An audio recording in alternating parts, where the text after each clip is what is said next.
코인 왕자입니다. 자, 오늘의 차트 보겠습니다. 자, 곧 폭등할 코인들. 이게 뭔 맛이냐? 자, 8월에 진하게 물든다. 자, 이 부분을 좀 살펴보겠습니다. 자, 비트는 이제 우리 이번에 좀 봤던 대로 상승 후 조정이 하루 이틀 뒤에 나올 수 있었는데 바로 나왔기 때문에 저는 오히려 좀 다행이라고 보고 있고, 비트코인은 그러면 오늘부터 다시 하루에서 이틀 정도 조정이 더 나올 수 있어요. 요렇게 대신에 이제 조정 나오는 게 이게 깊냐? 그렇게는 좀 보여지지 않고 짧은 조정들, 그냥 우리가 평소에 보는 뭐 단기 조정, 그 정도 상태가 좀 발생될 수 있다. 자, 분봉상에서 놓고 보면은 요렇게 음 그러니까 요 그 흐름을 좀 보게 되면 상승 후 이렇게 조정을 받잖아요. 이렇게 그래서 상승을 약간 눌리는 조정, 요런 곡으로 좀 보면 되는데, 여기에서 약반등이 나온 후에 추가 하락이 좀 나올 수 있다라는 거. 그래서 다시 한번 3,900까지 좀 열어두자. 이번에 3,950 맞고 떨어진 거 특별하게 의미 없습니다. 그 다음에 제일 여기서 중요한 의미는 3,900을 종가로 돌파했을 때, 그러니까 정확히 3,900이라 보다는 3,890인데 요 자리, 여기 이제 뚫렸죠. 여기가 이제 팩트였고, 두 번째는 여기 3,900 한 5만 원 정도, 요렇게 좀 되겠네요. 그래서 대략적으로 그냥 3,900 언저리 선에서는 좀 지켜주고 있다. 그러니까 여기까지 눌려도 상관없습니다. 3,900이 약간 깨져도 괜찮고, 3,900 딱 찍어도 괜찮고. 그러니까 오늘부터는 추가 조정을 좀 놓고 대응하는 게 어떨까 좀 싶어요. 그래서 요걸로 가지고 비트코인 이제 그동안 못 간다, 다시 뭐 빠진다, 이렇게 보기에는 적절치 않다. 그러니까 그러면 이제 비트코인이 눌릴 때 뭐가 갈 수 있냐? 바로 2번. 아, 이게 무슨 맛일까? 어, 이제 이걸 뭘로 썼냐면은, 지금까지 우리가 코인 시장, 이 비트코인 올라간 거 말고 알트코인을 기준으로 좀 얘기를 한 건데, 알트코인으로 놓고 봤을 때, 예, 진짜 이게 이제 잘 가준 거냐? 그렇게 좀 표현을 해봤어요. 그래서, 이 맛이 진짜 맛이었냐 이거지. 이 상승폭이 진짜냐.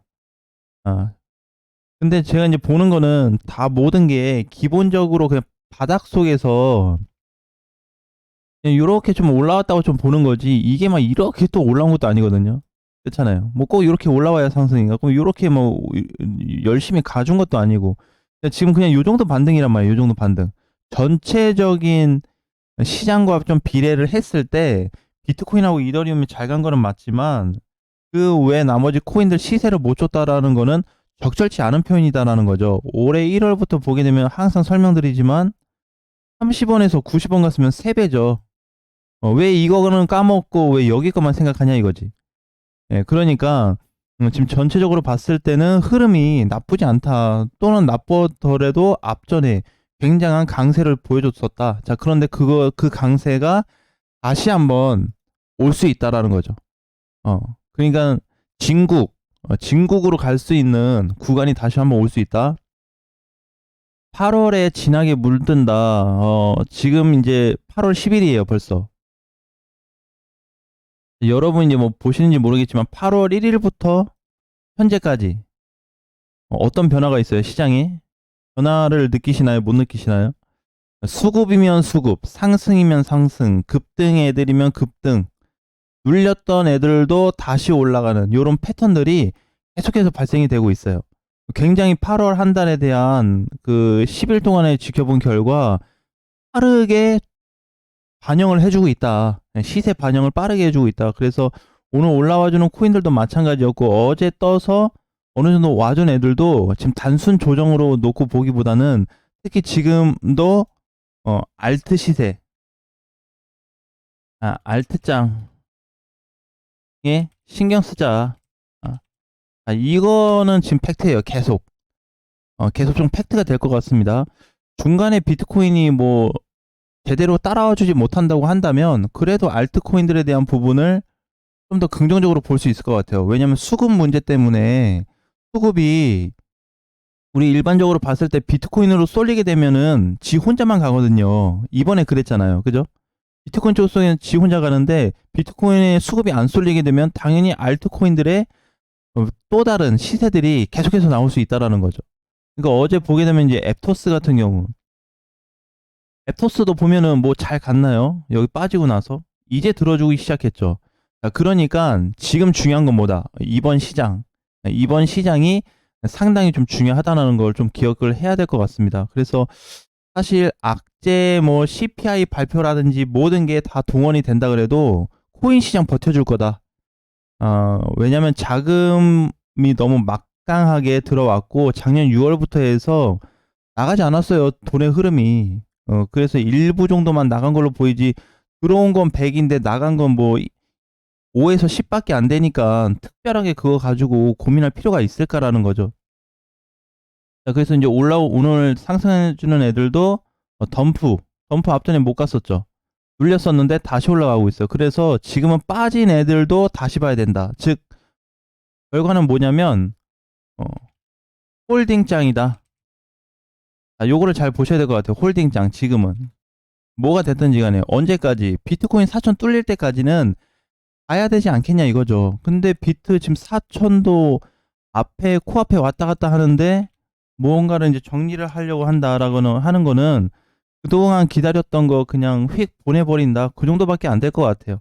예, 그래서 요 정도에 대한 조정을 약하게 좀 받을 수도 있기 때문에 뭐 짧으면 하루 조정이 될 수도 있고 뭐 길면 이틀 조정이 될 수 있는데 어쨌든 추가 반등을 고려해야 된다. 자, 지금 자리 요런 위치는 뭘로 좀 봐야 되냐면 저번에 여기 뚫어줬던 자리 있죠.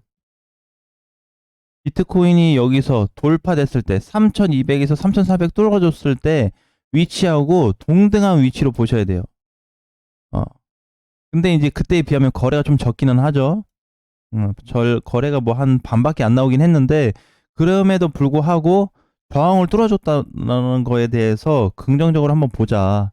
그리고 나서 추가 시세로 봤을 때는 지금 일단은 4천 위로 넘어간다고 했을 때는 생각보다 갸우뚱할 정도의 강세 시장이 올 수 있으니까 거기에 기준을 맞춰서 좀 가야 될 것 같습니다. 자, 지금은 어찌됐든 이유가 뭐가 됐든지 간에 팩트는 이거예요. 알트장에 신경 써야 되고 그냥 홀딩 하자. 홀딩. 이번에 못 간 애들 지금 다 올라오고 있습니다. 특히 메이저들 잘 보셔야 돼요. 메이저들. 예, 이번에 앱토스도 마찬가지였고 그 다음에 뭐 세진 않았지만 도치코인이나 뭐 솔라나 그 다음에 뭐 스톰엑스 아니 저 시바누 이누 그다음에 마스크도 조금씩 오고 그죠? 그다음에 뭐 넴코인, 체인링크 이거 다 조금 시총이 높은 애들이 많이 올라와주고 있잖아요. 그래서 이제 거기에 좀 놓고 본다면은 이번 기회에 좀 잘 잡아야 될 것 같습니다. 이거를 얘기하는 것도 4천 전까지만. 예, 그죠? 이렇게 얘기하는 것도 4천 뚫리면 이제 뭘 준비해야 돼요? 어디 가서 팔까? 매도 시점 찾아야 되겠죠? 자, 그거에 대해서는 좀 우리가 별도로 또 봐야 되겠지만은 지금 이제 얼마 안 남았습니다. 자, 80만 원, 75만 원 정도 남았어요. 자, 여기가 이제 뚫린다 그러면은 모든 게 다 게임이 끝난다. 그동안 여러분들이 왜냐면 지루하게 볼 수밖에 없는 게 이 구간 자체가 지루했고 상승은 했지만 다시 눌렸고 그렇다 보니까 이번 시장이 이거 가는 거냐라는 방향으로 생각해 볼 수 있을 것 같아요. 하지만 전체 시장에 대한 흐름이 망가지지 않았다라는 게 첫 번째예요. 여러분께 가냐 못 가냐가 첫 번째가 우선이 되지 않습니다. 절대. 전체 시장에 대한 방향이 일단 우방향 상승 방향으로 잡혀져 있냐, 이탈이 없냐, 그다음에 내 거 저평가에 놓여져 있냐, 못 갔냐, 이런 걸로 따져야 되겠죠. 그죠? 이런 걸로 했을 때 아직도 요 상승 흐름이 유지가 되는 선에서 내게 아직도 저평가라면 그냥 끌고 가자 이거지. 그게 이제 폭발적으로 나올 시세가 얼마 안 남았다. 그래서 이 부분에서는 뭐 호불호가 많이 갈리겠는데 그래서 이제 저번에 제가 그냥 제 생각이지만 그렇게 얘기를 했던 것 같아요. 올해 시장을 두고 어 가져가시는 분들은 엄청나게 벌 거고 중간에 탑승해서 자꾸 내렸다 탔다 내렸다 탔다 하시는 분들은 막대한 손실이 올 거다. 그거를 꼭 기억하셔야 됩니다. 아셨죠? 이게 작년 우리 생각했던 그 22년도 하락장 있죠. 이거하고는 비교도 안 될 하락장이 올 수 있거든요. 22년 하락장하고 비교가 안 된다. 그래서 이게 뭐 올해 연말에 올지 내년에 올지 모르겠지만 내년 정도로 좀 보고는 있는데, 만약에 혹시라도 그런 하락이 온다면 굉장히 위험할 수 있기 때문에 꼭 과거를 좀 기억을 해서 무리하지 않게 지금도 탑승하는 조건으로 본다면 긍정적으로 시장을 좀 바라보는 게 좋지 않을까, 이렇게 말씀을 드리겠습니다. 자, 오늘 장도 화이팅 하시고 다음 시간에 뵙겠습니다.